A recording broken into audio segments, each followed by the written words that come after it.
First and foremost, I would like to take the opportunity to thank the organizing committee for giving us opportunity to share our experience dealing with addiction in Malaysia. It is indeed a great honor, and it is definitely a privilege for our Malaysian psychiatrists to be here in a very beautiful city in Turkey. Ladies and gentlemen, I also would like to take opportunity to thank Mr. Chairman for kind introduction. The topic that I'm going to cover today is on the harm reduction in Malaysia from conflicts to resolutions. A little bit introduction of Malaysia is divided into West Malaysia and East Malaysia. We have about 28 million population, GDP US 10,000, multicultural. We have 64% Malays, Islam, 25% Chinese, mainly Buddhist, and about 11% Indian, and the rest are the indigenous group. This is the first, this is the place where I'm currently working, called the UNISIM layer. And the first center, which was in fact to study the usefulness of harm reduction, especially methadone maintenance treatment. A little bit of background why harm reduction was first introduced. The very reason was because, as what was observed in other Asian countries, Malaysia were also suffering from the HIV spread through intravenous drug use. This was highlighted when the government became very concerned about the spread of HIV among IVDUs. What was observed at that time, 80% of our HIV were among intravenous drug use. And that was when we have no other choice but to look into alternative dealing with HIV controls.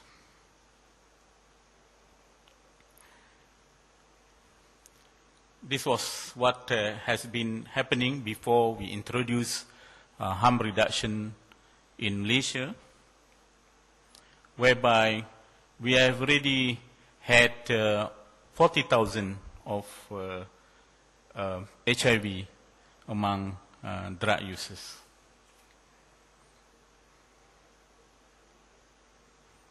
And harm reduction was first introduced around year 2000, and this was the trend following the introduction of harm reduction program, whereby there was a gradual reduction of HIV among drug users. What was happening while going through the program was we also observed that 68% of our heroin dependent who actually intravenous drug use was also infected with hepatitis C. Despite the number of HIV that was reduced, the country has been implementing hepatitis B immunization, and that was one of the reasons why hepatitis B was very low. The incidence of hepatitis B was very low. And our biggest concern was among this hepatitis C, 40% were married. And another biggest challenge that we have was because the medication that was used to treat hepatitis was very expensive. RM 15,000 was equivalent to lira 7,500 per month, while the introduction of methadone was just cost about RM 150, which is equivalent to 75 lira. Other than using methadone maintenance treatment, our country was also introducing needles exchange with the same purpose of preventing HIV. And there was a time when we also used to distribute detergents among addicts so that they can clean the needle and hopefully they prevent themselves from spreading HIV and hepatitis. Even though it's still quite controversial, being a Muslim country, there was also an attempt to actually distribute condoms, especially among sex workers. There was a suggestion about giving pure heroin, but it was rejected because we rather not to allow what you call honey effect, meaning those who actually not an addict might actually abuse the services.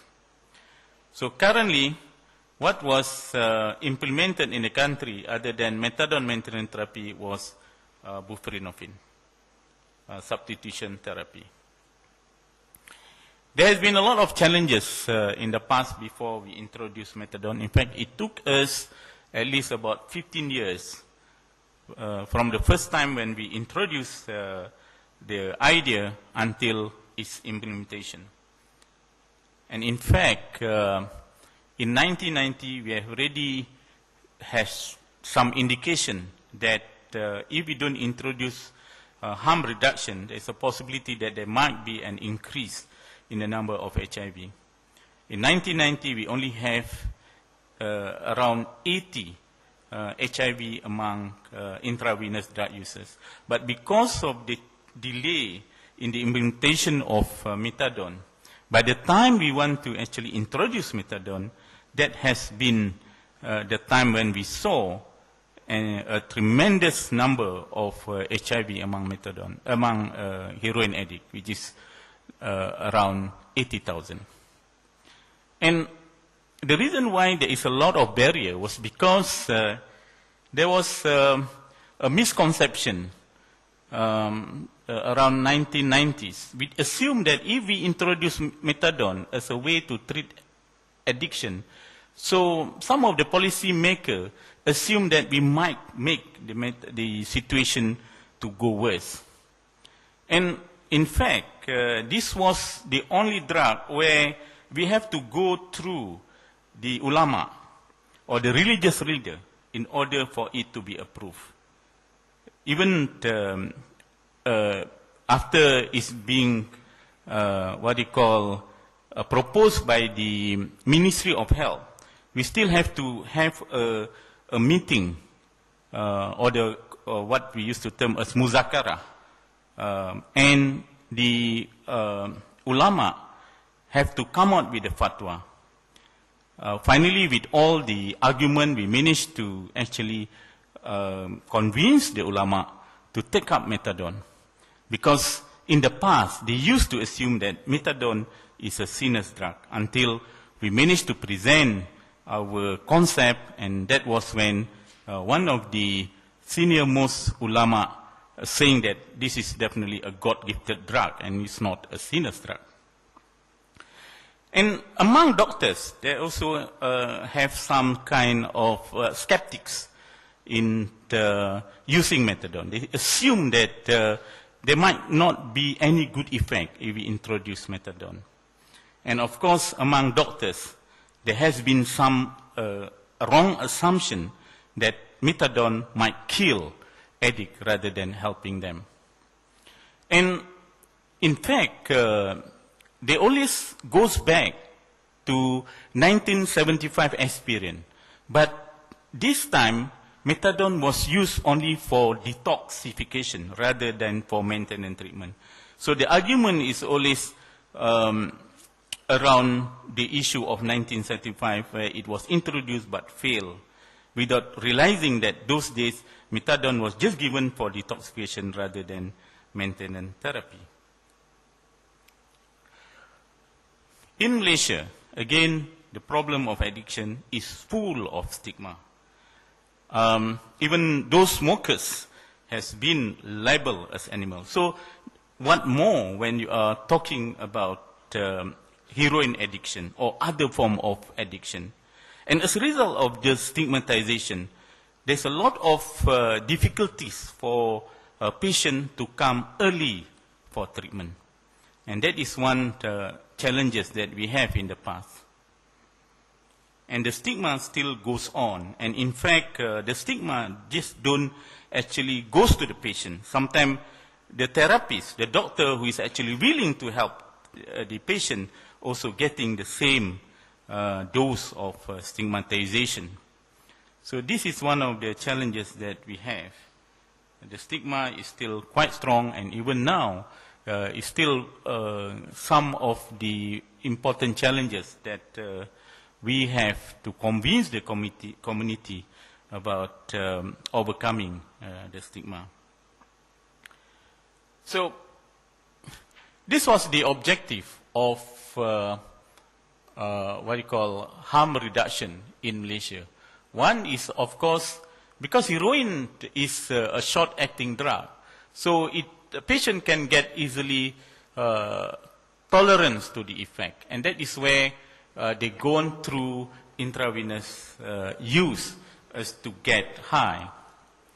And as a result of that, there's a tendency, if you allow patients to continue heroin, they tend to be going through toxic, intoxicating and withdrawal syndrome, and that could result in for them to be less stable socially. And this is where our biggest concern, because of the tendency for them to go to use intravenous drug intravenously. So there is a risk for them to get infected, and due to either sharing of the needles, which actually lead for HIV. And the worst of it is, of course, there is this risk of getting infection will definitely affect their health functions. And this was the goal of harm reduction in our program. One is to reduce the harm to the individual due to the toxic effect of heroin, to reduce harm to those who are actually around them, i.e. the social network that is within their context. For example, their families, burden to friends, neighbors, and also hospital staff if they were actually coming with infections. And of course, we are also trying to use harm reduction to reduce the broader burden to the society, which involve burden to health, burden to legal costs, and also social damage. Ladies and gentlemen, another problem that we often encounter when dealing with addiction was, in the past, there was not much evidence base to support. So while going through the process of helping heroin-dependent patients or helping addicts, most of the society, out of desperation, not so much go into the evidence-based medicine, but just based upon good intention. And this is one of the examples of how, this so-called religious teacher trying to help one of his people who is actually trying to come out, was caught smoking by chaining them. Well, indeed, it is got to do with good intention, but without much evidence base, definitely it will give more harm than good. And similarly, in the past, before we introduced harm reduction, there has been a lot of this horror story about the patient who were actually chained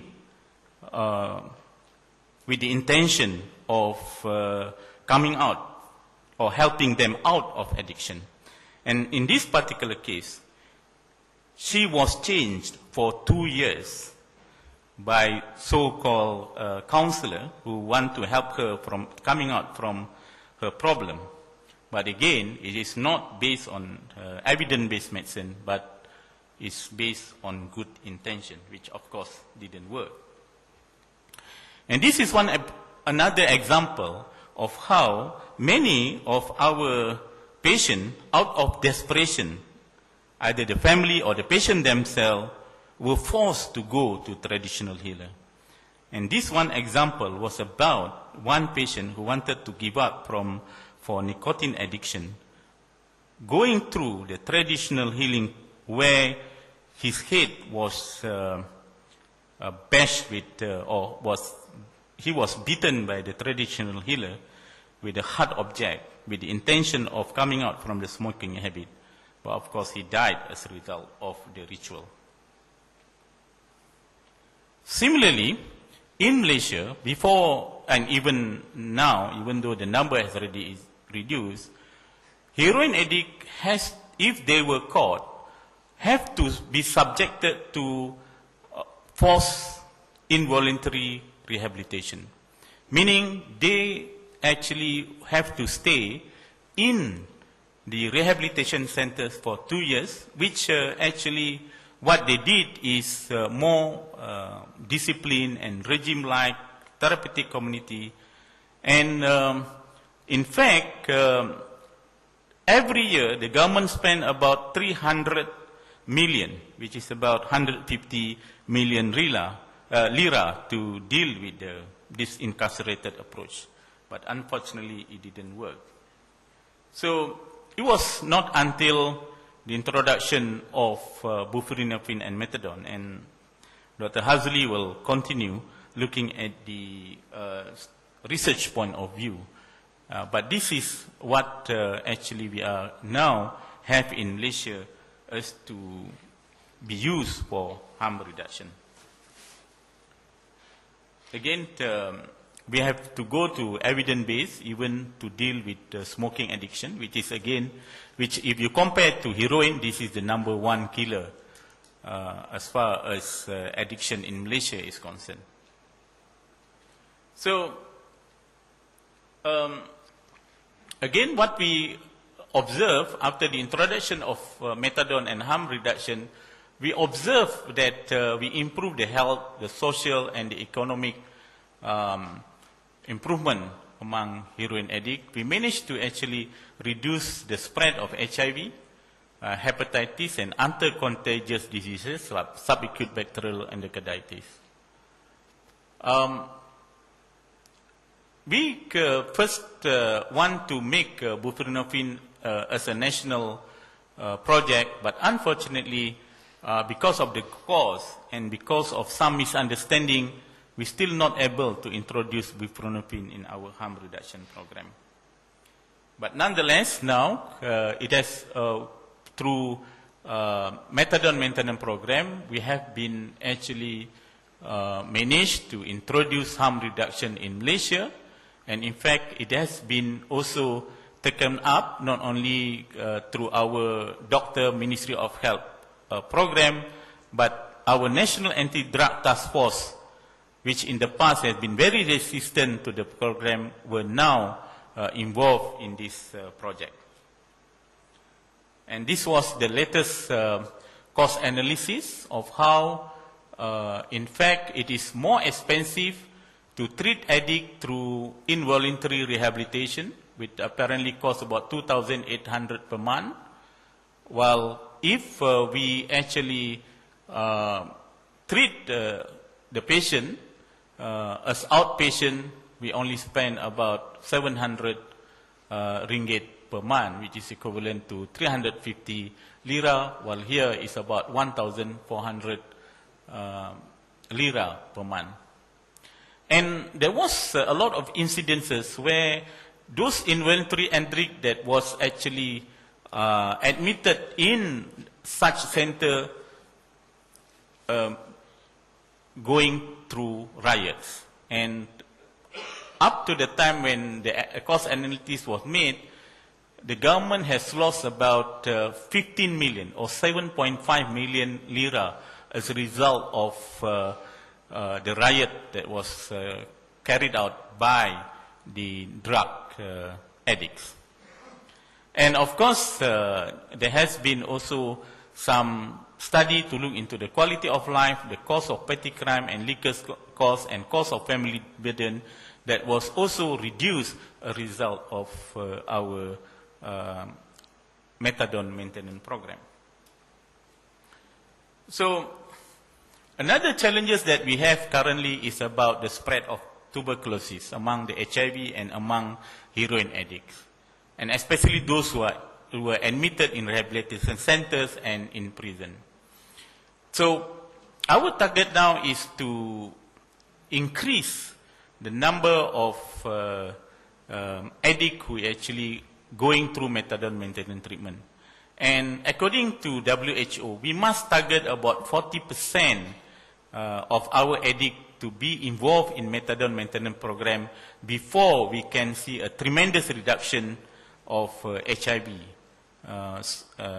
infections. But the Ministry of Health of Malaysia decided to put up 60% what we call target to cover the 120,000 registered intravenous drug use. At this moment, we only achieved 25,000 who were involved in this program. We also have needle syringe exchange program, and that was also conducted through Ministry of Health, and we managed to get funding from George Soros and also and through this Global Fund project. And currently, Global Fund giving us about 1.4 million ringgit or 0.7 million lira to conduct the program. These were those who actually rather not to go for methadone but want to continue with heroin. So that was the purpose of introducing needle exchange program. And we also have a project in prison with the intention of helping those who are actually prisoners who mainly drug related and preventing them from spreading HIV and tuberculosis. We try to upscale our project through the introduction of a methadone clinic in the mosque. Our latest work was also published in the free ebook because we feel that one way to upscale our program is also trying to combine the psychosocial plus the Islamic psycho-spiritual intervention together with methadone maintenance therapy.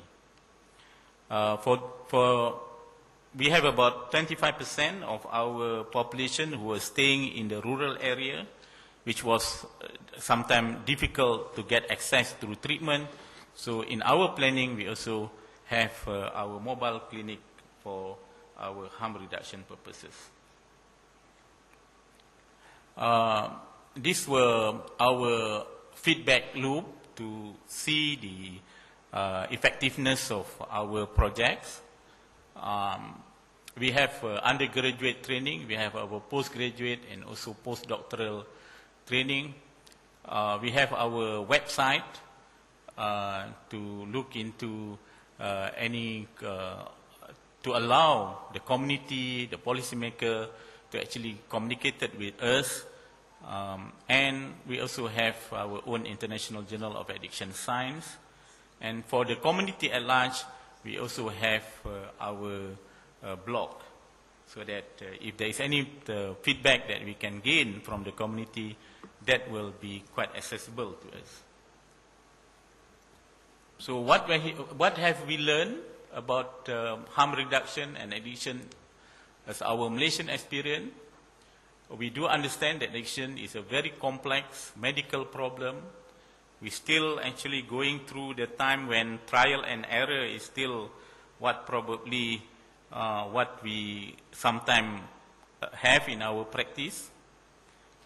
We do understand that good intention must be combined with evidence-based medicine and evidence-based practice in order we allow the treatment to be effective. And therefore, we still need a lot of feedback mechanism, either from the community, from our client, from our patient, and other stakeholders. And every time we have to implement the program, we also are quite sensitive about the cost benefit or cost effectiveness.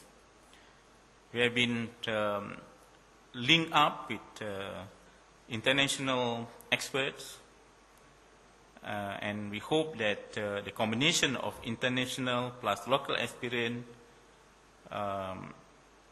we can actually adapt whatever that has been a successful program is going to be also implemented in our Malaysian program.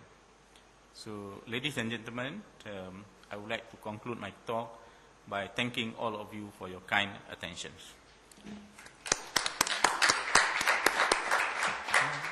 Doktor Hüseyin Bey'e teşekkür ediyoruz bu güzel dikkat çekici